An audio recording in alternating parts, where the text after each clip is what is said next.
normal, seemingly. Let's have him on the podcast and let's see what he thinks, or what he wants me to think, or what he wants everyone in the world who eats meat to think. So you never know. At the end of this podcast, I may declare myself a vegan. I don't know. I've done no debate preparation because veganism isn't something that I study or prepare for.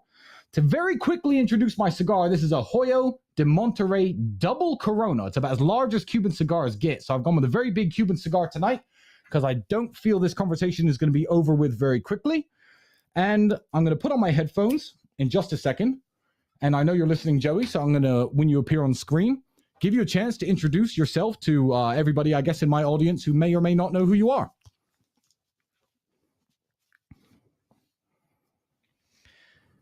Hello. Thank you very much, mate. It's a great introduction. And like Tristan said, like this is going to be a civil discussion. I know we're framing, like you might have seen my YouTube thumbnail, framing it as a little bit of a debate or whatever.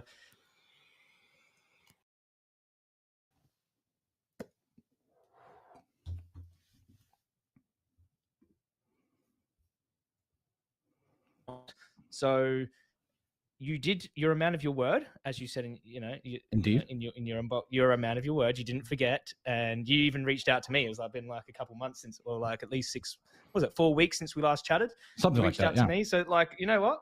Kudos to you, mate. And yeah, like I know people were calling you scared and this and that. Oh, you're too scared to, but you know, that's not what I saw from you anyway. So I will just quickly introduce myself if that's cool with you, Tristan. Please go right ahead.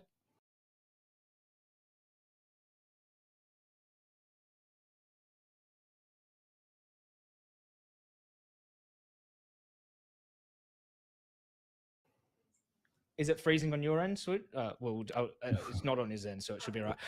I hear you nice and smooth. That's great. Yeah, so basically, my social media handle is Joey Carbstrong, but I changed my name from Armstrong to Carbstrong after I left gangs. I come out of prison. Spent about 6 months in prison for firearms. I was on the streets from 14 onwards, and got involved in drugs, gangs. Then we got into high-level organized crime, outlaw motorcycle gangs in Australia.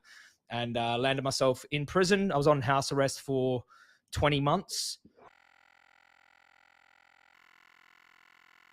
On parole. Part of my parole was not drinking, was taking drugs because I didn't want to go back to jail. And I was in solitary. I spent 5